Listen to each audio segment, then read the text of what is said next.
A secretive religious group operating right here in the inland Northwest and around the world is the subject of a massive FBI investigation. The group goes by the name 2x2s, the truth or the way. Hundreds of sect leaders are accused of sexual abuse and child sexual abuse, and investigators also accuse them of covering it up. The church was the subject of a recent ABC News Nightline investigation. 4 News Now's Robin Nance has been working on this story for months as well. Yeah, I spoke exclusively with a Spokane man who grew up in the church and nearly devoted his whole life to it. He is now helping investigators find out the truth behind the Truth religious sect.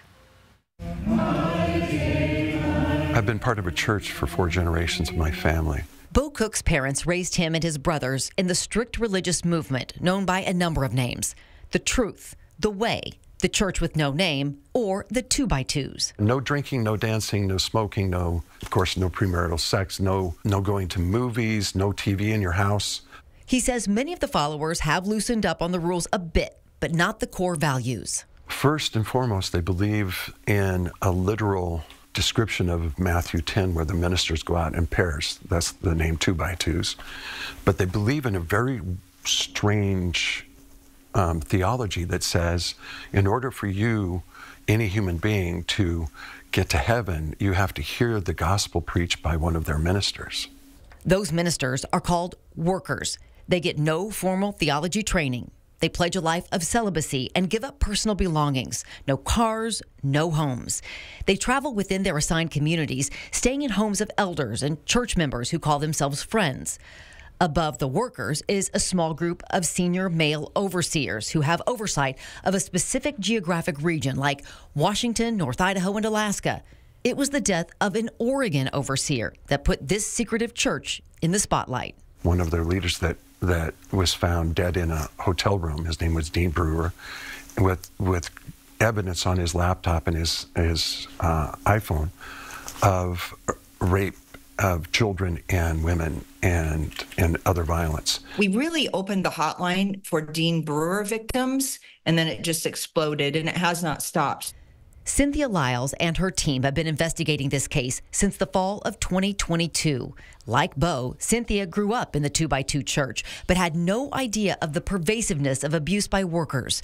She found it was reminiscent of other investigations she's taken part in: the Mormon Church, the Boy Scouts, and the Catholic Church. So it was really shocking to me, and it was even more shocking to find out that the ministry knew about most of this stuff.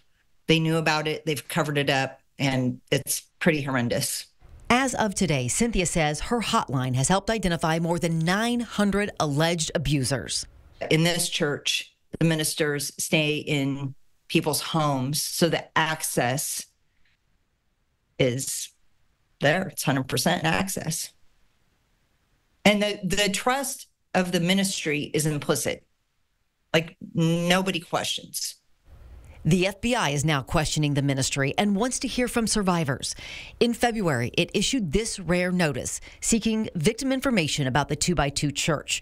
It's a full-scale investigation that has the power to do what Cynthia cannot, with the weight and resources of the U.S. government behind it. I want the perpetrators to be held accountable. So does Bo.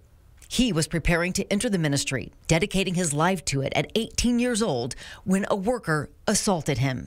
You were attacked yourself. Yeah. By a minister that groomed me since I was 13. Bo was able to get away from his attacker. But I knew at that time that wasn't right. He left the church and started questioning whether those things were happening to more people. As the years passed, he heard about other cases of workers abusing children.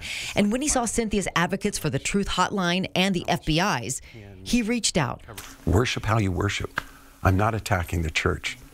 I'm saying you need to be responsible for what you've done to people like me, and much worse of what you've done to young kids and women and the sister workers that have been abused. And it's prolific and disgusting. They need to be responsible. There are some serious complications in holding the church and the abusers accountable. The statute of limitations has run out in many cases. Survivors could go after their abusers in civil court. However, this religious group claims it isn't an actual church with no technical headquarters, no money. Complicating matters for survivors, Bo and Cynthia say when the group has learned of sexual abuse and child sexual abuse by workers, they refuse to report it to police and may just move an accused worker to another community somewhere else around the world. And the survivors are left with no support. You know, survivors are just tossed aside because they're a problem. So it's trauma on trauma. If you expose a perpetrator from your church and then you're shunned, then you're going to hell, right? Because you're out.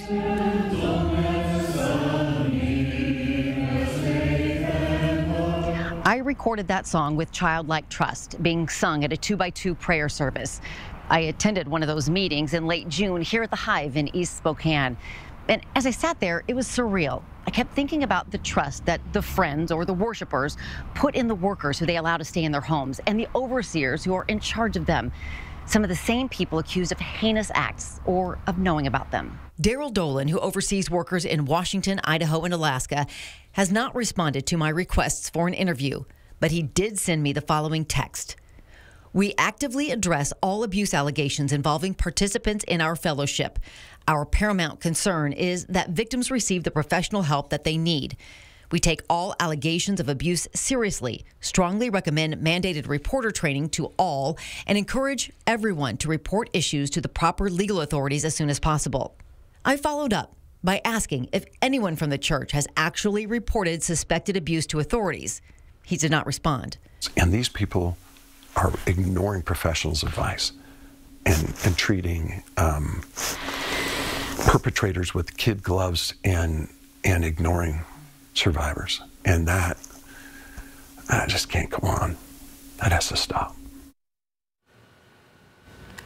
And I believe this is just scratching the surface of what we're going to find in the investigation into this religious movement. So much to even just take in with this, but how has the church's leadership reacted? That's what's really interesting. In this region, Washington, North Idaho, Alaska, the overseer, Daryl Dolan, who I mentioned in this report, he assembled a group of people who are actually church members, psychologists, victim advocates, human resources professionals, and he asked them to create guidelines for the church to follow in dealing with abusers and allegations and even how to care for survivors. So this group worked for about 6 months on these guidelines. They poured their heart and soul into it. They delivered them to the ministry. The ministry said, yeah, we don't want them. We have the Bible. It's enough. And you said that this could be impacting many, many people in our region. Yeah, and they would like to hear from you if you have been a victim. And I'm going to post those guidelines, by the way, if you want to check out what they came up with. That'll be in this story on KXLY.com. If you're a survivor of abuse within the 2x2 church, or if you have information about it, this is the FBI hotline and the Advocates for the Truth. The Advocates also offers survivor support and resources. We have links to all of this, like Robin said, in this story on KXLY.com. Robin, something that we will continue to dig into. Just unbelievable. Yeah.